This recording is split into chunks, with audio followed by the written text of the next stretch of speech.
기도합니다. 아멘. 하나님의 말씀 보겠습니다. 로마서 14장입니다. 로마서 14장 22절입니다.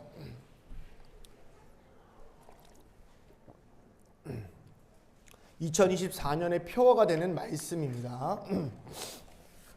로마서 14장 22절 말씀입니다. 로마서 14장 22절 말씀 함께 읽어보도록 하겠습니다. 시작. 내게 있는 믿음을 하나님 앞에서 스스로 가지고 있으라. 자기가 옳다 하는 바로 자기를 정죄하지 아니하는 자는 복이 있도다. 아멘.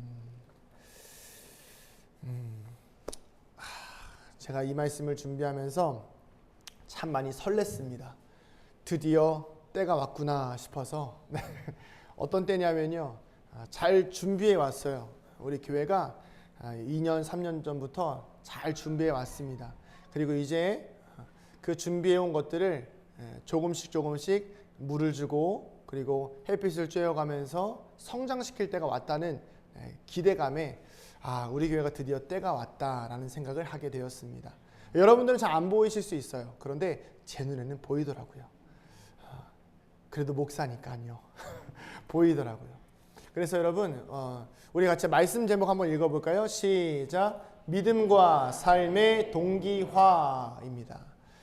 2024년의 표어입니다.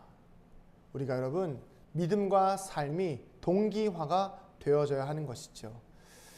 그래서 오늘 이 시간 말씀을 통해서 우리가 어떤 목적을 가지고, 어떤 삶을 가지고, 어떤 마음을 가지고 2024년을 맞이해야 될지 우리가 미리 소망을 품고 이런 방향으로 이제 2024년의 말씀과 또 우리의 신앙의 방향이 펼쳐지겠구나를 상상해보고 기대하는 시간 되기를 소원합니다. 여러분, 트라우마라는 말이 있죠. 트라우마가 뭐죠? 어떤 경험을 통해서 얻은 좋지 않은 기억들. 그러다 보니까 그런 비슷한 상황이 생기면 어떤 분들은 심장이 두근두근 거리기도 하고요. 그런 어떤 트라우마가 있는 분들은 그런 상황과 환경 속에 놓이게 되면 그 과거에 내가 당했던 이 스트레스가 생각이 나면서 마음이 너무 힘들어지는 거예요. 얼마 전에 이 한국 교회에서 모르시는 분들이 대다수일 수 있어요. 워낙에 쉬쉬하는 일이어서. 뉴스에는 좀 나왔어요. 한국 교회에서 아주 중요한 사역 단체들이 있거든요. 그런데 그 사역 단체들 두 곳에서 성적인 문제가 터졌습니다. 이제 여러 가지 스캔들이 일어났죠. 그 단체 안에서 수많은 이들이 은혜를 받았고 그들의 찬양과 그들의 연주를 통해서 수많은 이들이 눈물을 흘리며 회개하고 하나님을 예배했지만 그 안에서 스캔들이 일어나고 그로 인해서 그 안에 이제 사역자 몇 분들이 그 단체를 떠나게 됐고, 근데 굳이 공론화시키진 않더라고요. 조용히 그걸 묻어버렸습니다. 또 유망한 교회의 목회자가 아마 저도 자세히는 모르지만 굉장히 유명한 교회의 목회자가 똑같은 성적인 범죄를 저지르고 그런 사건들이 있었어요. 여러분 다 모르시잖아요. 저는 이제 그 업계에 있으니까 업계에 있다 보니까 알게 됐어요. 그런데 제가 이걸 막 탁 들춰내자는 게 아니라 과거에는 이런 일들이 있으면요, 화가 났어요. 그리고 그분들 정죄했습니다. 아니, 어떻게 목회자가 그럴 수 있냐? 아니, 어떻게 그렇게 은혜 있는 예배를 드리면서, 아니, 어떻게 그렇게 멋있게 찬양을 하고 반주를 하면서 그런 일들을 저지를 수가 있나? 그렇게 그분들을 정죄했는데 이제는 그런 일들을 접할 때마다 궁금증이 생깁니다. 어떤 궁금증이냐면 또 이런 일이 반복되고 있다는 거. 또 이런 사건들이 계속되고 있다는 거예요. 여러분 보세요. 과거에도요, 정말 대한민국을 흔들 만한 이런 이 목회자들의 스캔들이 많이 있었잖아요. 그런데 보통 그런 일들을 겪게 되면 도대체 이런 일이 왜 일어나는 것인가, 땅을 치며 회개하고 눈물을 흘리며 회개하고 우리가 그들을 위해서 기도해야 된다 이렇게 이야기하잖아요. 그럼 그게 트라우마가 돼서 뭐가 돼야 될까요? 다시는 그런 일이 벌어져서는 안 돼야 되는 거잖아요. 그런데 왜 도대체 이것이 계속 반복이 되는 것인가? 마치 이스라엘 백성들이 광야에서 하나님을 떠났다가 돌아왔다가 떠났다가 돌아왔다가, 그 약속의 땅인 가나안 땅에 들어가서도 떠났다가 돌아왔다가 우리는 그것을 보면서 우리는 그래서는 안 됩니다. 우리는 하나님께로 돌아가야 됩니다. 우리는 하나님만 붙들고 살아가야 됩니다를 외치던 그 목회자들마저도 이런 트라우마를 극복하지 못하고 계속해서 그 안에 빠지게 되더라는 거예요. 우리는 하나님께 붙들린 바 되어져서 분별된 삶을 살아야 된다고 외치지만, 그렇게 결단하지만 전혀 이스라엘 백성들과 다르지 않은 삶을 사는 것을 보면서 의문이 되기도 하고, 한편으로는 저도 같은 목회자로서 정말 조심해야겠다라는 생각을 합니다. 그렇게 기라성 같은 사역자들이 무너지는 것을 보면서 정말 이 시대의 목회자들이 정말 조심해야겠구나라는 다짐을 하게 됩니다. 그럼 여러분, 이렇게 반복되는 문제들을 보면요, 여러분들 안에도 트라우마가 생기지 않겠습니까? 조심해야겠죠. 그런데 이 한국 교회에는 이상하게 죄를 짓는 것에는, 그리고 남에게 들키지 않는 몰래 짓는 하나님 앞에서의 범죄는 몇 번을 저지르고 또 저질러도 트라우마가 생기지가 않아요. 이런 생각 해보신 적 있으십니까? 이게 뭐 아무리 죄를 져도요 트라우마가 안 생겨요. 난 뭐 이렇게 내가 이 죄를 저질렀어? 이게 아니라 몇 번을 저질러도 이게 내 안에 트라우마가 아닌 거예요. 그냥 뭐 저지르고 봅니다. 제가 왜 그런가 고민을 해보니까요, 그 힌트가 오늘 본문에 나와 있는 거예요. 오늘 본문의 처음 말씀 같이 한번 읽어볼까요? 시작. 내게 있는 믿음을 하나님 앞에서 스스로 가지고 있으라까지요. 한 번 더 읽어볼까요? 시작. 내게 있는 믿음을 하나님 앞에서 스스로 가지고 있으라. 이게 안 되는 거예요. 왜 이렇게 다들 무너지는가 보니까 내게 있는 믿음을 스스로 하나님 앞에서 가지고 있을 뭐가 없는 거예요? 힘이 없는 거예요. 즉 믿음은 있는 것 같지만 뭐가 안 돼요? 삶이 받쳐주지 못하는 거예요. 삶이 온전한 것 같지만 뭐가 안 되는 거예요? 믿음이 성장하지 못하는 거죠.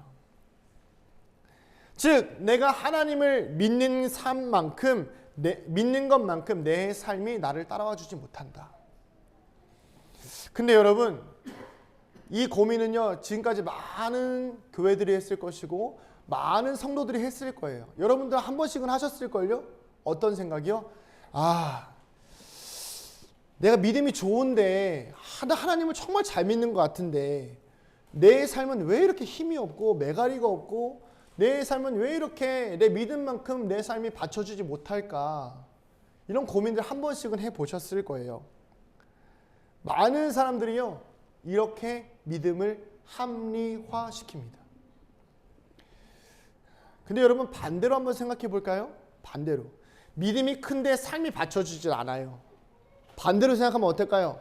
삶이 요 모양이니까 믿음이 이게 안 되는 거예요. 반대로 이게 무슨 말이냐면 삶이 이만큼이란, 믿음이 이만큼인데 삶이 요만큼이다? 그럼 실제로 내 믿음은 얼만큼이다? 요만큼이라는 거예요. 우리는 내 믿음을 너무 과대평가합니다. 우리는 내 믿음을 너무 내 삶과 괴리를 시켜서 만들어버려요. 왜요? 보이지 않으니까 믿음을 더 크게 만들어버리는 거예요. 실제 내 믿음은 그렇지가 않거든요. 내 삶을 믿음으로 살아갈 만큼 내 믿음이 온전하지 못하다라는 거예요. 저는 이 고민을 몇 년째 하고 있습니다. 아니요, 어쩌면 신앙을 가진 순간부터 계속하고 있는지도 모르겠습니다. 그리고 어떻게 해야 하나님을 믿는 믿음과 이 나의 삶이, 우리의 삶이 균형을 이루고 그 믿음으로 살고 삶이 믿음의 증명이 되는 그런 당연한 삶을 살 수 있을까 고민해 왔습니다. 그 과정이 우리가 2022년의 표어였던 은혜가 이긴다였고, 그 다음이 이 2023년의 표어인 영원히 살아야 삶이 변한다였습니다. 그리고 우리가 2024년에 우리의 믿음과 삶을 성장시킬 수 있는 표어로 믿음과 삶의 동기화를 계속해서 도전하고 있는 거예요. 여러분 한번 생각해 보세요. 믿음으로 삶을 살고 삶을 믿음으로 증명해내는 그리스도인의 삶을 산다는 것은 도전이나 목적이 아닌 예수를 믿는 사람이라면 너무나도 자연스러운 삶의 형태가 되어야 하는 것입니다. 동의하시나요? 우리의 삶에는 그리스도의 향기가 흘러가야 합니다. 우리의 말과 행동의 내면에는 하나님의 형상이 있어야 되는 게 당연한 거예요. 왜요? 나는 예수를 믿으니까요. 나는 하나님의 자녀이니까요. 어떤 분들은 이런 말씀하실 수 있겠죠. 이미 예수 믿고 구원 받았는데 뭐 그렇게까지 열심히 해야 됩니까? 적당히 신앙생활하면 되고요. 뭐든지 적당히 내가 내 삶을 살아가면 되지 않겠습니까? 라는 위험한 생각을 가지신 분들이 있을 수도 있다는 것이죠. 왜 그럴까요?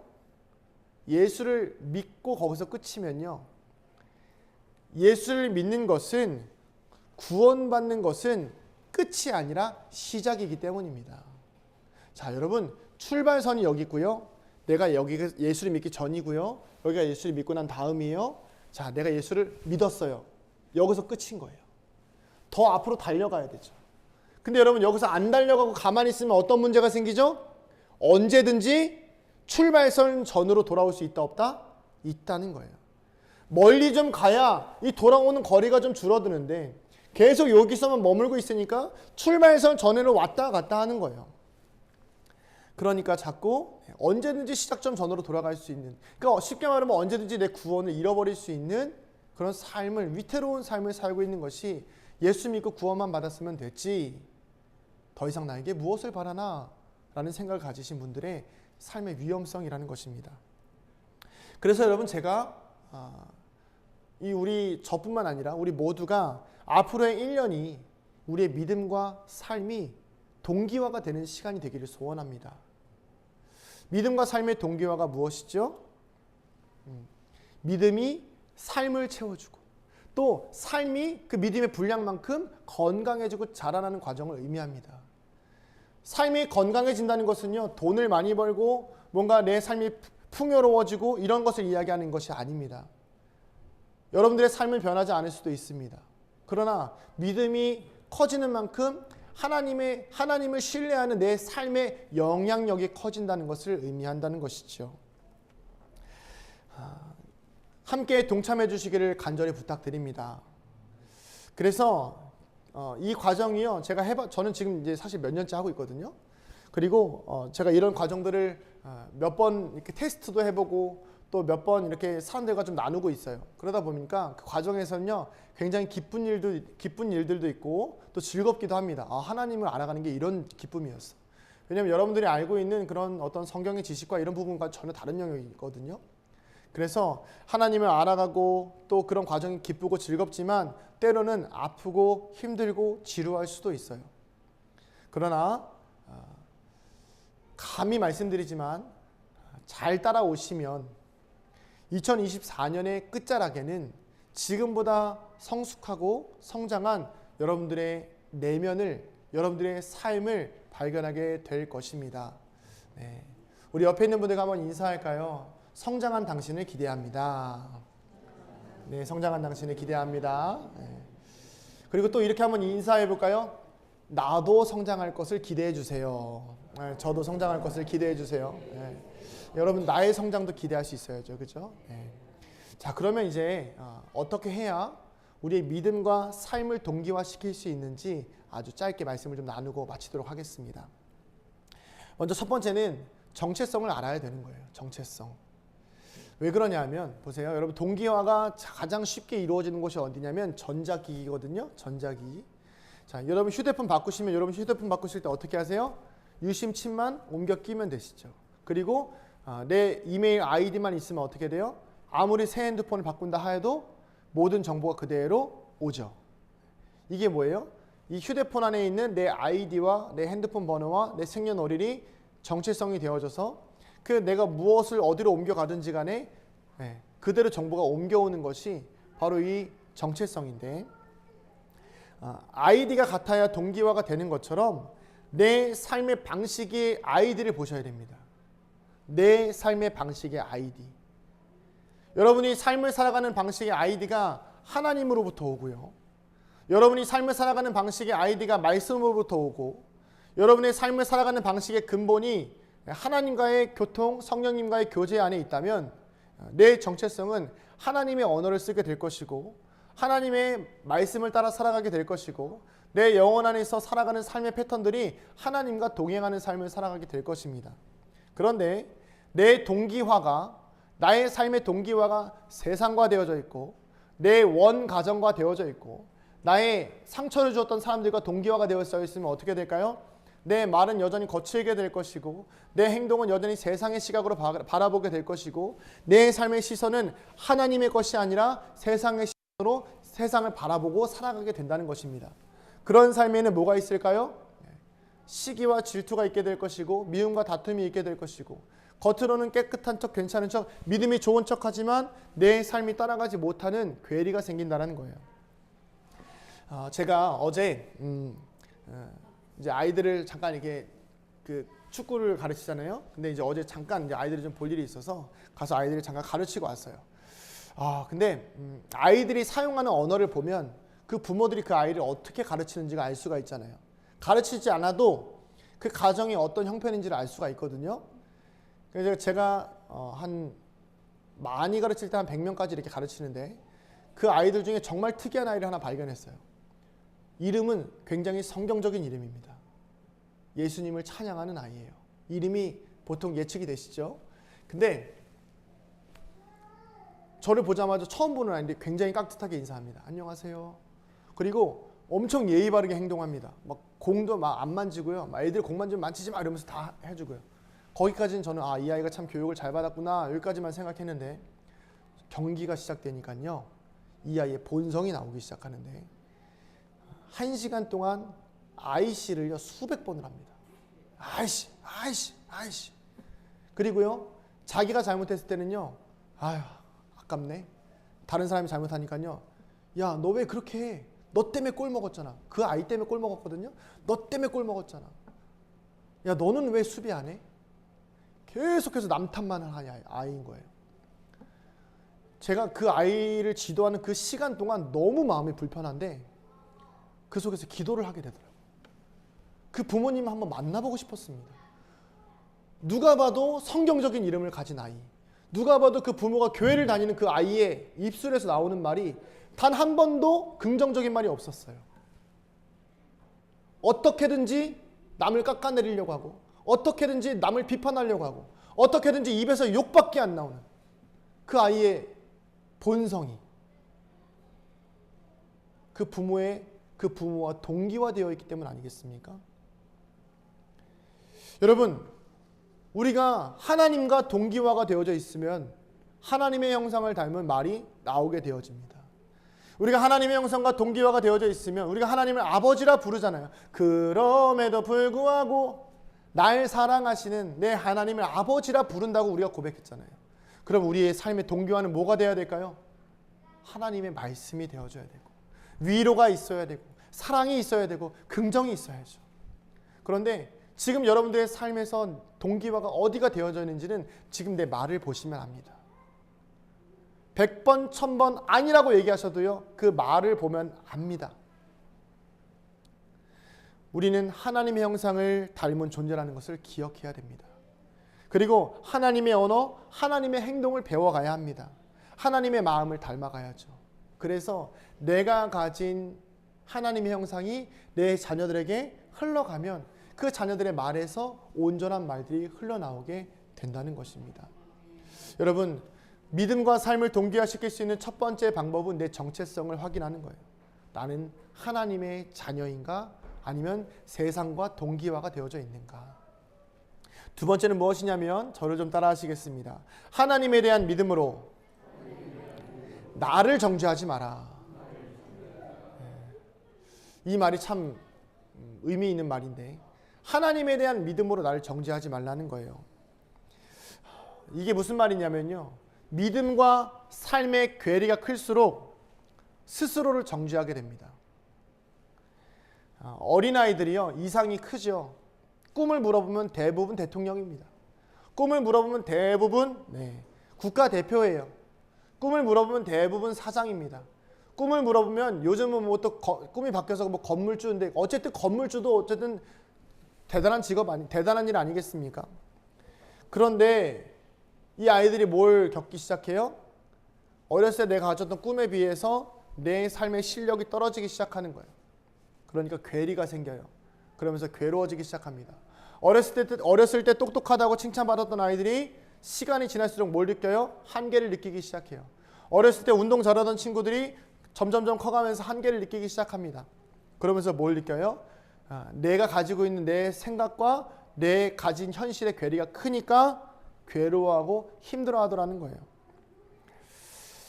믿음도 그렇지 않습니까? 내가 아는 믿음은 산을 옮길 수 있는 믿음이어야 되고, 내가 가진 믿음은 죽은 사람도 살릴 수 있는 믿음이어야 되고, 내가 가진 믿음은 내가 전도하면 다 교회 와야 되는 것이고, 내가 가진 믿음은 내 주변에 있는 이웃들에게 내가 무슨 말만 하면 그 사람들이 마음이 바뀌고 변하고 그래야 되는 믿음이 되어져야 하는데 안 되잖아요.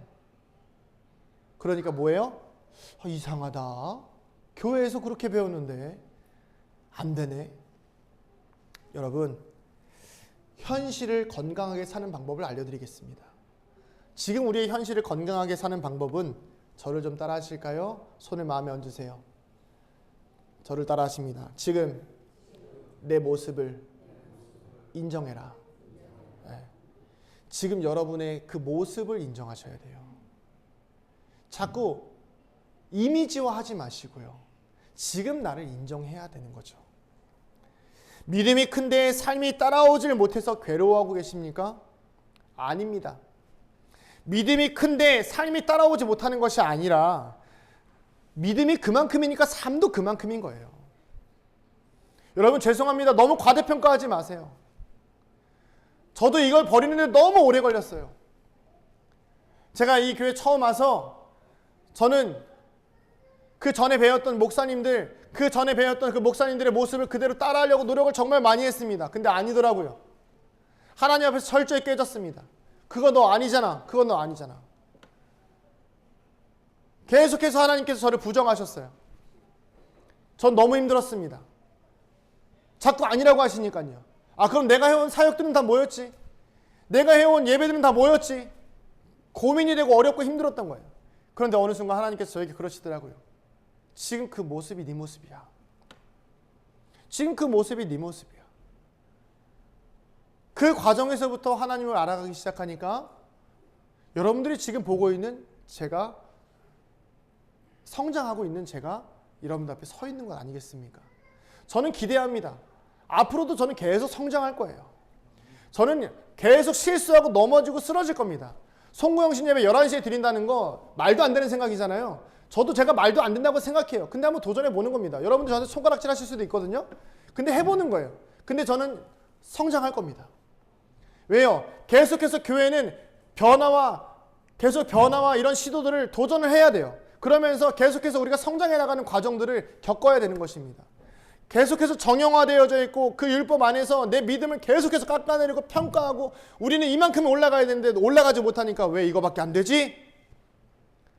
그 스스로를 자꾸 잡아먹는 그 기준들 속에서 하나님이 원하시는 건 그거거든요. 너는 지금 너의 그 모습 그대로 내가 너를 사랑하고 있는데 왜 자꾸 스스로 만족하지 못하고 있느냐? 하나님에 대한 믿음으로 나를 정죄하고 있다는 여러분들의 그 생각, 우리의 생각을 오늘 이 시간 지워내기를 소원합니다. 삶이 건강한데 믿음이 없으십니까? 이런 분들 계시죠? 되게 잘 살아요. 인격적으로 굉장히 건강하고 성품도 좋고요. 그리고 뭐 이렇게 주변의 인간관계도 좋고요. 근데 믿음이 없어요. 그러면 나는 하나님보다는 세상을 의지하면서 살아가는 사람인 거예요. 우리는 이런 과정들을 통해서 스스로를 알아가야 합니다. 내가 어떤 존재인가? 여러분들 이런 질문 해보신 적 있으세요? 그동안 너무 자녀들 키우시느라, 그동안 인생을 너무 각박하게 살아오시느라 이런 질문 던져보신 적이 별로 없으실 거예요. 뭐 20대 초에나 뭐 인생의 방향을 정할 때나 아니면 대학교 가서 뭐 그 대학에서 이 교양에서나 들을 수 있는 나는 누구인가 이런 질문 지금 해보신 적 있으십니까? 스스로를 알아가야 되는 거예요. 이 과정에서 내 존재의 초라함을 보게 될 수도 있어요. 내가 얼마나 초라한 사람인지를 보고 좌절할 수도 있어요. 그런데 제가 지난번에도 말씀드렸던 것처럼 내 존재 자체가 뭐라고요? 하나님 앞에서 기쁨이라고요. 여러분의 존재 자체가 하나님 앞에서 기쁨이라고요. 어떤 삶을 살아도, 어떤 모습이어도 하나님 앞에서 기쁨. 그래서 그 기쁨이라는 것을 붙들고, 하나님은 우리의 믿음이 적다고 삶이 따라오지 못한다고 혼내시는 분이 아니라 믿음이 적은 사람을 세워주시는 분이 하나님 아닙니까? 그리고 삶이 온전치 못하다고 해서 그 삶을 지적하시는 분이 아니라 그 온전치 못한 삶을 위로하시는 분이 하나님 아니십니까? 수요 예배 때 몇 번 나눴잖아요. 삭개오와 같이 삶이 온전한 사람도 예수님의 사람이 될 수 있어요. 믿음이 적어서 그 수가성의 여인처럼 그 우물물 뜰 때 그 믿음이 적어가지고 예수님도 온전히 알아보지 못하는 그런 사람들도 구원받을 수 있다는 거예요. 중요한 게 뭘까요? 나를 인정하는 것입니다. 한번 좀 담담히 한번 이야기해 보실까요? 여러분 내 영혼에게 좀 이야기한다고 생각하시고요. 나를 인정하자. 한번 해볼까요? 시작. 나를 인정하자. 초라할 수 있습니다. 허무할 수도 있어요. 지금 내 모습은. 그러나 그 인정에서부터 시작인 거예요. 믿음도 삶도. 그래서 이 세 번째 마지막 이 동기화가 무엇이냐면 내 믿음과 삶을 과장하거나 축소하지 않는 거예요. 동기화는 어떨 때 이루어지는지 아십니까? 동기화는 어떨 때 이루어지냐면 정상적인 상태일 때 동기화가 되는 거예요. 그죠? 네. 어느 한쪽이 문제가 있으면 왜곡되거나 동기화가 되지 않아요. 그렇죠? 핸드폰에서 이렇게 옮길 때 이 핸드폰이 문제가 있으면 동기화가 되지 않아요. 그래서 우리는 우리 스스로의 믿음을 과장할 필요가 없습니다. 우리의 삶을 너무 축소할 필요도 없어요. 여러분 이런 기도 종종 하시죠? 주님 큰 믿음 주세요. 큰 믿음 주세요. 근데 저는 이렇게 좀 말씀드리고 싶어요. 큰 믿음 달라고 기도하고 삶이 엉망인 것보다 왜 큰 믿음이 안 생기지? 그러면서 함부로 살고 무례하게 사는 것보다 대단한 믿음 달라고 기도하고 나서 말과 행동과 삶이 무책임하고 무례한 것보다 적은 믿음이지만 하나님 앞에서 온전하게 살게 해달라고 기도하는 것이 의미가 있지 않나 생각해 봅니다. 내면의 문제를 전혀 돌아보지 않고 나 살 길만 찾아서 바쁘게 사는 것보다 삶에 아주 잠시라도 틈을 좀 만들어서 하나님과 나와의 관계를 잠시 돌아볼 수 있는 그런 삶을 살아가는 것이 더 의미가 있지 않겠습니까? 여러분 하나님과 동기화가 된다는 것은요,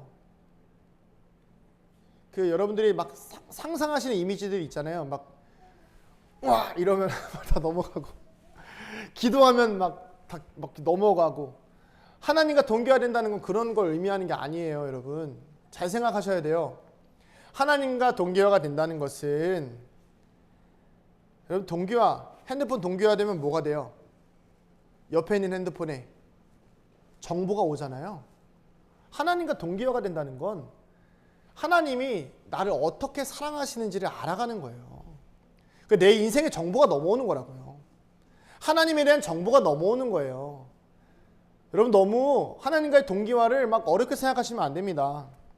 세상에 초탈해지고 의연해지는 것이 하나님과의 동기화가 아니라 하나님과 동기화가 되면 하나님의 마음을 알게 되는 거예요. 나를 어떻게 사랑하시는가. 그리고 이 땅에서 이 염희종이라는 목사가 어떻게 살기 원하시는지, 이 자리에 있는 한 사람 한 사람의 삶이 하나님이 너가 어떻게 살아가기를 원한다, 그 정보가 나에게 넘어오는 거예요. 그러면 그 정보가 동기화가 되면 이제는 그 삶을 살아가는 거예요. 그 삶이 때로는 광야일 수도 있고요, 그 삶이 때로는 초원이 될 수도 있고요. 그런 것은 중요하지 않습니다. 중요한 건 뭘까요? 그 동기화된 정보를 가지고 살아간다는 거죠. 말씀을 정리하겠습니다. 여러분, 2024년에는 여러분들의 삶이 투명해지기를 소원합니다. 그 투명해지는 과정에 있어서 여러분들 믿음도 제자리를 찾기를 원합니다. 너무 과장된 믿음 말고요. 너무 거품 있는 믿음 말고요. 현실의 뿌리박은 그 믿음이 여러분들 안에 있기를 소원합니다. 그래서 여러분 힘들면 힘들다고 고백하셔야 돼요. 힘든데 주님 제 믿음을 강하게 하시사 이 모든 것들을 이겨낼 믿음을 주시옵소서. 이런 기도보다는 하나님 너무 힘듭니다. 하나님 이 믿음을 이런 상황을 이겨낼 만한 믿음이 저에게는 없습니다. 주님 도와주세요. 주님 도와주세요. 이게 진짜 믿음이에요. 현실에서 할 수 있는 믿음인 거죠. 하나님 자녀로 인해서 너무 삶의 무게가 무겁습니다. 주님 도와주실 믿습니다가 아니라 주님 제 힘으로는 안 되네요. 도우심이 필요합니다. 하나님 재정적으로 어렵습니다. 갑자기 큰 돈을 주실 줄 믿습니다가 아니라 하나님 재정적으로 쉽지 않습니다. 그런데 이 재정의 주인이 내가 아니라 하나님임을 알고 있습니다. 하나님 살아갈 길을 열어주세요. 하나님 제 힘으로는 할 수가 없습니다. 도와주세요. 하나님 건강이 좋지 않습니다. 아픈 무릎이 나와서 쌩쌩하게 뛰어다닐 줄 믿습니다. 이게 아니라 하나님 무릎이 많이 안 좋네요. 무릎이 안 좋으니까 몸이 안 좋으니까 마음마저도 무너지네요. 하나님 마음이 건강해져서 이 무릎의 아픈 것쯤은 기쁨으로 받아들일 수 있는 건강한 마음을 허락해 주세요. 이런 것들이 여러분 우리의 삶에 동기화된 믿음이 아닐까 생각해 봅니다. 우리가 2024년은요 이제 이렇게 살아가려고 해요. 이런 말씀들을 같이 나누려고 합니다. 그래서 여러분 우리가 2024년을 살아갈 때는 어찌 보면 그동안 살아왔던 여러분들의 삶의 믿음의 체계들이 조금 깨지는 시간일 수도 있어요. 근데 그것을 부정하지 마시고 받아들이시면서 하나님을 알아가는 하나님과 동기화된 삶이 무엇인지를 우리가 함께 도전하고 또 저도 마찬가지예요. 저도 더 깨지고 더 낮아지고 저도 더 하나님과 동기화가 되고 싶습니다. 그래서 우리 교회가 누가 오든지 간에 이 교회 보면 와, 저 사람은 하나님의 사람 같아요. 와, 저 사람의 말에는 하나님의 위로가 있구나. 야, 저 사람의 말에는 하나님의 소망이 있네. 아, 그래. 내가 이 교회 안에 이 소망이 있구나. 그것을 느낄 수 있는 우리 은강교회가 되기를 주님의 이름으로 축복합니다. 앞으로 다가오는 2024년 변화될 우리를 기대하는 여러분들 되기를 주님의 이름으로 축복합니다. 제가 기도하고 바로 이어서 사무총회하고 축도하고 마치겠습니다. 네. 하나님 우리의 삶에 은혜 베풀어 주시기를 소원합니다. 주님 2023년 은혜로 살아왔으니 이제는 내 믿음이 하나님과 동기화가 되어지기를 소원합니다. 과장된 믿음, 거짓된 삶 살아가는 것이 아니라 정직한 믿음, 투명한 삶을 통해서 연약한 삶일지라도 연약한 믿음일지라도 하나님 앞에서 있는 그대로 고백할 때에 주님께서 그 삶을 인도하시고 세워주시기를 기대합니다. 주여 함께하여 주시옵소서. 예수님의 이름으로 기도합니다. 아멘. 네, 바로 이어서 그냥 사무총회를 진행하도록 하겠습니다. 사무총회는요, 네, 아까도 말씀드렸던 것처럼 그냥 기존에 막 출석 부르고 또 예배 다시 드리고 뭐 이거 다 보고하고 발표하고